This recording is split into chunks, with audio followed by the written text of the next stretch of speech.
हलचल न्यूज 24/7, हलचल सबकी नजर हमारी। राजनीति से काम तक,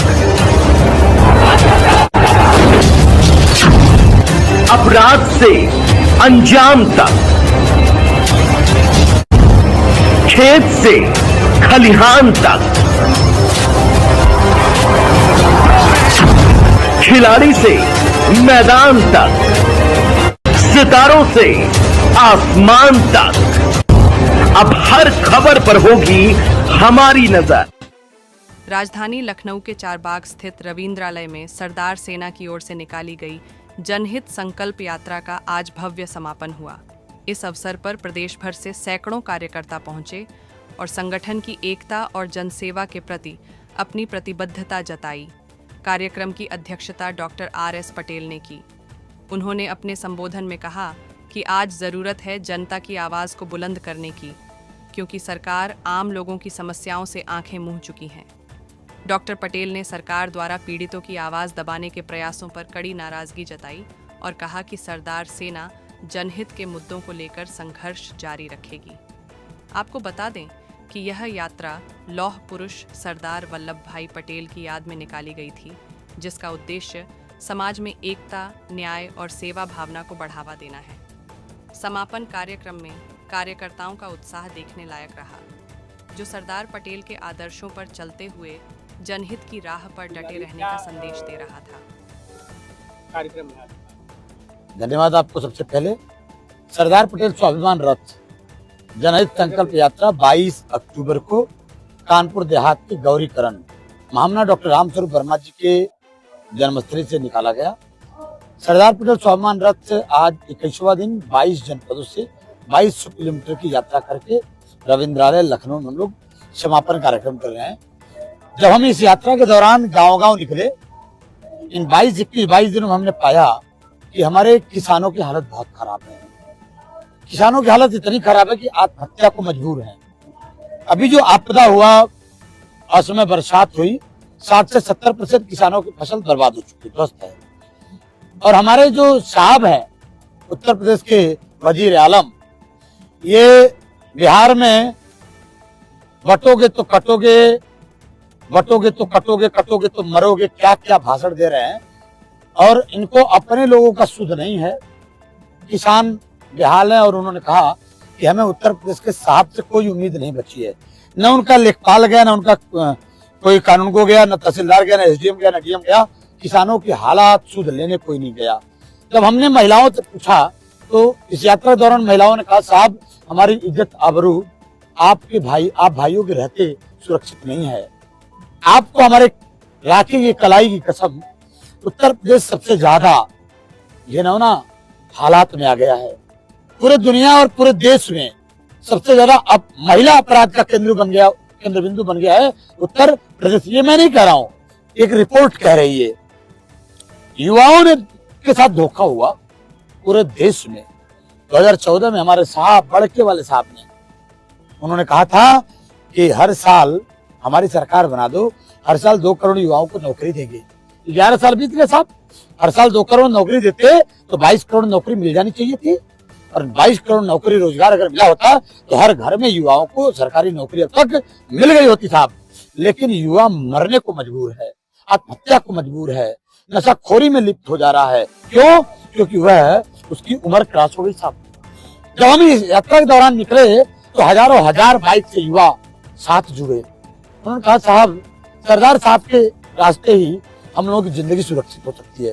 तो सरदार साहब के सपनों का भारत बनाने युवाओं को सरदार साहब ने कहा था उस जमाने में कि हम हर घर को नौकरी, हर हाथों को रोजगार, यही चाहते थे हमारे सरदार, ये साहब चाहते थे देना। लेकिन इन जो उनका नाम लेके मूर्तियों पर माला, विचारों पर ताला देने वाले इन संघ के लोगों ने भारत को बर्बाद कर डाला है। हम उनके इस गलत नीतियों के खिलाफ देश में, उत्तर प्रदेश में युवाओं को एकजुट कर, महिलाओं को एकजुट कर, किसानों को एकजुट कर, वंचितों को एकजुट कर, जो शोषित है उनको एकजुट कर एक नया राह बनाएंगे। और इस समय समाज को सुरक्षा की भाव देने के लिए हम निकले हैं। आपको मालूम है, आपको जानकारी होनी चाहिए कि जिले दर जिले हमारे लोग गाजर मूली की तरह काटे जा रहे हैं, मारे जा रहे हैं। जिले दर जिले मारे जा रहे हैं और बाबा का बुलडोजर मौन हो गया है। जब दलित पिछड़ों के ऊपर घटना होती है तो ये सो जाते हैं, और कोई दलित पिछड़ा आरोपी निकल जाए, मुसलमान गलती से निकल जाए तो घर का घर, पीड़ित का पीड़ित घर बर्बाद कर दिए जाते हैं। तो ये जो धर्म की आतंकवाद चल रही है, जातंकवाद चल रही है, हम सरदार के सपनों का भारत बनाएंगे। सरदार ने कहा था जाति पाति धर्म संप्रदाय मुक्त भारत बनाएंगे, उच्च नीच भारत बनाएंगे। आज ये जो आपने रथ यात्रा निकाली है उसका मेन उद्देश्य क्या है? रथ यात्रा का समापन कार्यक्रम है। समापन है तो बुलडोजर गैंग को ध्वस्त कर कलम अभियान चलाएंगे, घर घर कलम अभियान चलाएंगे, क्योंकि इनके लोग आजकल गोली मार रहे हैं बहुत तेज जिलों में, लगातार लंगड़ा ऑपरेशन। तो इनका पता नहीं क्या है, सीधे गोली मार रहे हैं।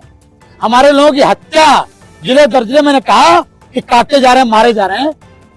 हम इनको सुरक्षा के लिए संविधान का रास्ता अपनाएंगे और कलम अभियान चलाने जा रहे हैं। आज से डॉक्टर अब्दुल कलाम आजाद का जन्मदिन है, राष्ट्रीय शिक्षा दिवस है, आज हम कलम अभियान चलाने जा रहे हैं। सरदार सेना के द्वारा रथ यात्रा का समापन है, क्या कहना चाहिए? इस कार्यक्रम का क्या मुख्य उद्देश्य है? कार्यक्रम का मुख्य उद्देश्य जो है, सरदार सेना ने जो अपना सरदार वल्लभ भाई पटेल जन संकल्प यात्रा जो निकाली थी, आपके कानपुर से निकाली थी, और कानपुर के रामस्वरूप वर्मा जी के गांव से, गौरीकरण से शुरुआत हुई थी और बनारस से होते हुए लखनऊ में समाप्त हुई है। और